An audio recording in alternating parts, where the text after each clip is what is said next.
Hello friends, welcome back on our YouTube channel VBI objective J.com में आप सभी का एक बार फिर से स्वागत करते हैं। दोस्तों, आज के इम्पोर्टेंट वीडियो हम लेकर आए हैं बिहार ITI जो ट्रेड है दोस्तों मैकेनिकल डीजल, उसके जो थ्योरी हैं उस पर हम डिस्कस करने वाले हैं। तो टॉपिक है वाहन उद्योग। इससे पहले हम 2 वीडियो अपलोड कर चुके हैं जिसमें हम कुछ पर डिस्कस कर चुके हैं। तो आज ये क्लास 3 है दोस्तों और इसमें हम उससे आगे डिस्कस करने वाले हैं। एक बार फिर से आप लोग को कहें कि अगर आप इस चैनल पर नए हैं तो इस चैनल को सब्सक्राइब कर लें और बेल आइकन को दबाना ना भूलें, ताकि हम जब भी कोई वीडियो अपलोड करें तो सबसे पहले आप तो नोटिफिकेशन जरूर से ज़रूर जाए। तो चलते हैं दोस्तों, अपने टाइम को ध्यान में रखते हुए अपने टॉपिक और इस वीडियो का यहाँ पे पहला जो है दोस्तों, यहाँ पे मोटर व्हीकल का चेसिस दिया हुआ है। तो यहाँ पे यही दिया हुआ है। तो यहाँ पे यह क्या है दोस्तों, यह चेसिस है। तो ये आप ध्यान में रखिए कि चेसिस किस तरह का होता है। चेसिस के मुख्य भागों को चित्र के माध्यम से नीचे दर्शाया गया है। यहाँ पे कुछ चित्र दिया है और इसमें उस भाग का नाम भी दिया है, कौन भाग है। तो यहाँ पे दिया हुआ है, ये जो दोस्तों है टायर की, यहाँ टायर वाला, इसको कहते हैं व्हील एवं टायर्स। क्या कहते हैं? व्हील एवं टायर्स। उसके बाद यहाँ पे एक लिंक वाला है दोस्तों, इसको लिप स्प्रिंग कहते हैं। क्या कहते हैं? लिप स्प्रिंग, जो चक्के के नीचे में लगा होता है इस तरह का। ठीक, उसके बाद ये जो है दोस्तों, ये मोटा सा, इसको कहते हैं डिफरेंशियल असेंबली। यहीं से दोस्तों चक्कों का जो है वह गति निर्धारित होता है और घूमता है। इसके बाद यहाँ पे एक तो है, ये डिफरेंशियल के बगल में जो ये लाइन दिया हुआ दोस्तों, तो ये है रियल एक्सेल। क्या है? रियल एक्सेल दोस्तों, इसी से ये चक्का घूमता है। यहाँ पे इसको शक्ति प्रदान होता है डिफरेंशियल से, और उसके बाद यहाँ से इसको घुमाया जाता है एक्सेल से। उसके बाद यहाँ पे यह है फ्रेम है दोस्तों, ये बड़ा सा जो है ये फ्रेम है। इसके बाद ग्रोपलर सॉफ्ट दिया हुआ है। यहाँ पे ग्रोपलर जो घुमाने का काम करता है, इंजन से जो शक्ति वहाँ तक पहुँचाता है। उसके बाद यहाँ पे एक जॉइंट है, तो इसको कहते हैं यूनिवर्सल जॉइंट दोस्तों। और यहाँ पे स्टीयरिंग दिया हुआ है, स्टीयरिंग व्हील इसको कहते हैं, जहाँ से क्या कहते हैं, पूरा गाड़ी को कंट्रोल किया जाता है। उसके बाद यहाँ पे दिया है एक डब्बा जिसे इंजन कहते हैं, यही इंजन है। और इसके ऊपर में एक रेडिएटर होता है जो उस इंजन को ठंडा करने का काम करता है। जब वह गर्म हो जाता है तो उसे ठंडा करने का काम करता है। उसके नीचे में ही एक गियर बॉक्स होता है दोस्तों, जिससे हम गाड़ी के गति को आगे बढ़ा सकते हैं और कम भी कर सकते हैं। तो वह गियर होता है। तो यह चेसिस के प्रमुख मुख्य भाग थे दोस्तों। चलते हैं आगे। चेसिस का वर्गीकरण यानी क्लासिफिकेशन ऑफ चेसिस। तो दोस्तों, चेसिस कंट्रोल के आधार पर इसे निम्न 3 प्रकार के से वर्गीकृत किया गया है। पहला है कन्वेंशनल कंट्रोल चेसिस। तो दोस्तों, इस प्रकार के चेसिस में इंजन ड्राइवर केबिन के सामने फिट होता है और इस संयोजन स्पेस के पूर्ण उपयोग को प्रतिबंधित करता है। इस कंट्रोल चेसिस में जो होता है दोस्तों, इसमें जो होता है वह इंजन होता है ड्राइवर के केबिन के सामने, जहाँ पे ड्राइवर यहाँ पे बैठता है दोस्तों, इसके सामने होता है इंजन। तो यही इसका होता है। और दूसरा यहाँ पे दिया हुआ है सेमी फॉरवर्ड कंट्रोल चेसिस। इस प्रकार के चेसिस में इंजन का आधा भाग ड्राइवर केबिन में तथा आधा भाग ड्राइवर के सम्मुख फिट किया जाता है। इस प्रकार का संयोजन कन्वेंशनल कंट्रोल चेसिस की अपेक्षा अधिक स्पेस का उपयोग करना या प्रदान करता है। दोस्तों, यह इस तरह होता है, जैसे यहाँ पे ड्राइवर बैठता है और इंजन भी यहीं पर आधा यहाँ पे रहता है और आधा आगे रहता है। तो यही होता है सेमी फॉरवर्ड कंट्रोल चेसिस। जैसे बस सब में होता है दोस्तों, बस में होता है यहीं पर ड्राइवर भी रहता है और इसके यहाँ पे इंजन लगा होता है। लेकिन यहाँ पे जो है जीप होता है, उसके बाद आपको क्या कहते हैं, स्कूटर होता है, ये सब में आगे लगा होता है इंजन। इसका चलते हैं आगे और आगे दोस्तों यहाँ पे दिया हुआ है दोस्तों, यहाँ पे एक के पट्टा था और यहाँ पे आगे दिया हुआ है यहाँ पे कि फुली फॉरवर्ड कंट्रोल चेसिस। दोस्तों इस प्रकार के चेसिस में इंजन का संपूर्ण भाग ड्राइवर केबिन के अंदर फिट होता है। यह संयोजन स्पेस का अधिकतम उपयोग प्रदान करता है। तो दोस्तों इसको दिखा दे तो यह इस तरह होता है, जैसे बस में पूरा अच्छे से आपको यह केबिन दिख जाएगा कि बस में जहाँ पे ड्राइवर बैठता है वहाँ पे और उसके बगल में एक रहता है, वही इंजन होता है। क्या होता है? इंजन, जिस पे दोस्तों महिला सीट लिखा रहता है। तो इंजन पर ही महिला सबको बैठाया जाता है, यानी कि महिला सीट के बगल में भी इंजन होता है। तो यही हुआ और इसी को कहते हैं फुली फॉरवर्ड कंट्रोल चेसिस। आगे चलते हैं दोस्तों, यहाँ पे ये अच्छे से ड्रॉ किया हुआ है और आगे यहाँ पे दिया हुआ है कि चेसिस संबंधित तकनीकी शब्दावली। जो चेसिस से संबंधित जो है टेक्निकल शब्द दोस्तों वही वो कर रहे हैं। किसी भी वाहन में चेसिस मुख्य भाग होता है।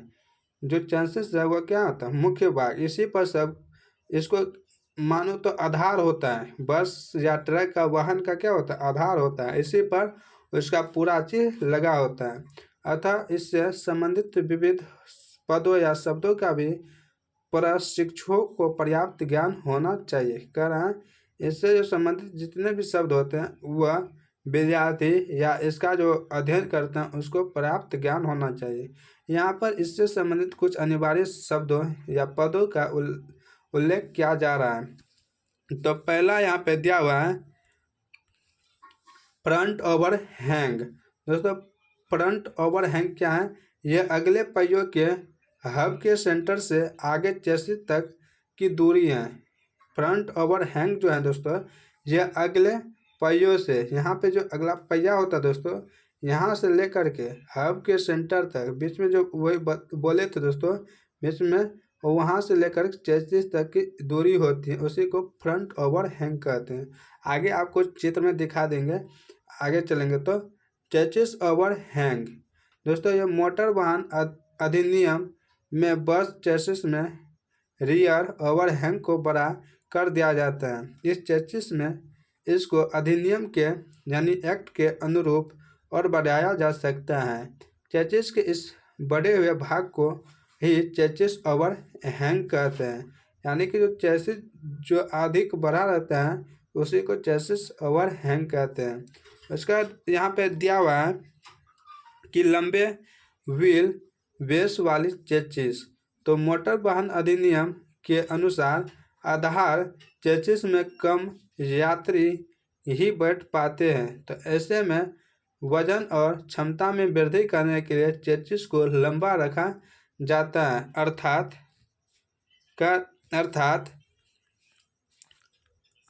अर्थात दो सिरों वाले पहियों के मध्य दूरी को अधिक रखा जाता है, जैसे लंबे व्हील वाली चेसिस कहते हैं। उसके बाद आता है 4 नंबर में पहिया आधार व्हील बेस। आगे और पीछे के पहिए तथा हब के केंद्र की दूरी को पहिया आधार कहते हैं। तो दोस्तों चलते हैं नेक्स्ट। उसके बाद आता है चेसिस फ्रेम। चेसिस फ्रेम किस तरह होता है? तो यह स्टील ट्यूब, माइल्ड स्टील एवं गार्डर का बना होता है। चेसिस फ्रेम जो है दोस्तों यह स्टील ट्यूब या माइल्ड स्टील या गार्डर का बना होता है।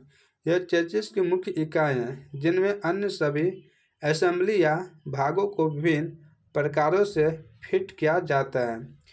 किसी वाहन की बॉडी के आकार का सही निर्धारण चेसिस फ्रेम की लंबाई चौड़ाई पर निर्भर करता है। यानी कह रहा है कि किसी भी वाहन या गाड़ी की जो बॉडी है उसका आकार का निर्धारण वह चेसिस की फ्रेम की जो लंबाई है और चौड़ाई है उसी पर निर्भर होता है। वह जितना बड़ा होगा उतना अच्छा उसका आकार होगा। सभी असेंबली एवं भागों को चेसिस फ्रेम पर संयोजित करने के पश्चात ही चेसिस बनती है। नेक्स्ट एक्सल है दोस्तों। क्या? एक्सल। तो यह घूर्णन करने वाली पहियों एवं गियरों के मध्य एक केंद्रीय शाफ्ट होता है। क्या कह रहा है? घूर्णन करने वाली दो पहिए दोस्तों होता है, ये इसके घूर्णन करने वाली पहियों एवं गियर, इसके बीच में जो गियर होता है दोस्तों, जैसे मोटरसाइकिल में लगाते हैं 1 गियर 2 गियर 3 गियर 4 गियर, उसमें तो उनके मध्य एक केंद्र शाफ्ट होता है। शाफ्ट इस तरह का होता है दोस्तों, बना होता है और यह पहियों को घुमाने का काम करता है। तो वही जो है इसके बीच में होता है, केंद्र में होता है। तो बड़े वाहनों में एक्सल पहियों पर फिक्स किया जाता है। बड़े वाहन जैसे ट्रक, बस ये सब होता है, उसमें एक्सल जो है वो पहियों पर ही फिक्स किया जाता है। यह वाहन का वह भाग है जिस पर दो मध्य स्थानों पर भार आता है। जो एक्सल है दोस्तों, यह जैसे ये दो पहिया हुआ है और इस पे दो पहिए के बीचों में ही लगाया जाता है क्या? एक्सल। तो जिससे कि दोनों पहियों के बीच का जो मध्य भाग जो है यहाँ पे दोनों का भार लोड होता है। और यह दो प्रकार का होता है, एक फ्रंट एक्सल और दूसरा रियल एक्सल। तो चलते हैं और फ्रंट एक्सल क्या है, रियल एक्सल क्या है, जानते हैं दोस्तों। यहाँ पे इनमें फ्रंट एक्सल यानी फ्रंट एक्सल वाहन के आगे के भार को सहन करके उसको सड़क पर चलने में सहायता करता है एवं इसकी सहायता से वाहन को किसी भी दिशा में मोड़ा जा सकता है। तो दोस्तों यही जो अभी बोले थे आपको आगे दिखाएंगे, इसको डिफरेंशियल जो कहते थे दोस्तों वही हुआ एक्सल। स्टीयरिंग यंत्रावली भी इसी के साथ संयोजित की जाती है। रियल एक्सल वाहन के पिछले भार को सहन करके पावर के ट्रांसमिशन में सहायता करता है। दोस्तों यहाँ पे ये दिया हुआ है एक्सल, तो इसी को डिफरेंशियल भी कहते थे दोस्तों। तो ये जो है दोस्तों, यहाँ से हम इस चक्के को हम चाहे तो इसको रोक करके इसको बढ़ा सकते हैं आगे, और इसको रोक करके इसको बढ़ा सकते हैं। यह यहीं से इसका कंट्रोल होता है, एक्सल से ही। चलते हैं नेक्स्ट की ओर। उसके बाद आता है फ्रंट एक्सल। पहला है फ्रंट एक्सल। तो सामान्य तौर पर यह एक्सल निष्क्रिय होता है। यह 0.4% कार्बन इस्पात तथा 1.3% निकिल इस्पात से मिलकर बना होता है। तो दोस्तों यह महत्वपूर्ण प्रश्न हो गया कि एक्सल फ्रंट एक्सल जो है दोस्तों, यह कितने प्रतिशत क्या और कितने प्रतिशत क्या मिलकर बना होता है। तो बता दें 0.4% कार्बन और 1.3% निकिल से मिलकर बना होता है, निकिल इस्पात से मिलकर बना होता है। वर्तमान समय में आधुनिक कारों में यह एक्सल प्रयोग नहीं किया जाता है। यह जो फ्रंट एक्सल है दोस्तों, फ्रंट एक्सल, यह अभी आजकल के कार में यह उपयोग नहीं किया जाता है, परंतु भारी कार्यों में अब भी इसका प्रचलन है। इस एक्सल पर गाड़ी के भार के कारण बेंडिंग लोड तथा ब्रेक के कारण टॉर्क लोड उत्पन्न होते हैं। इसलिए चित्रानुसार इसके मध्य भाग को आई आकार में तथा सिरों को गोला या दीर्घवृत्ताकार बनाया जाता है। चेसिस के मध्य भाग के साथ स्टीयरिंग यंत्रावली लगाई जाती है जिसके द्वारा वाहन को किसी भी दिशा में मोड़ा जा सके। तो दोस्तों आज की वीडियो ये समाप्त होती है। यह वीडियो आपको कैसा लगा? अगर यह वीडियो आपको अच्छा लगा तभी आप इस वीडियो को अपने दोस्तों तक शेयर जरूर से ज़रूर कीजिएगा और इस चैनल को सब्सक्राइब भी कर लीजिएगा ताकि हम जब भी कोई वीडियो अपलोड करें तो सबसे पहले आप तक नोटिफिकेशन ज़रूर से ज़रूर जाए।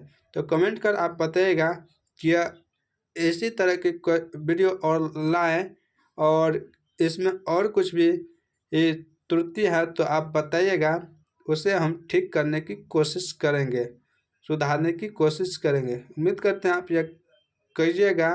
तो मिलते हैं कल के वीडियो में फिर से। तब तक आप लोग स्वस्थ रहे, मस्त रहे, व्यस्त रहे, अपने लक्ष्य के पीछे भागते रहें। जय हिंद, जय भारत, वंदे मातरम।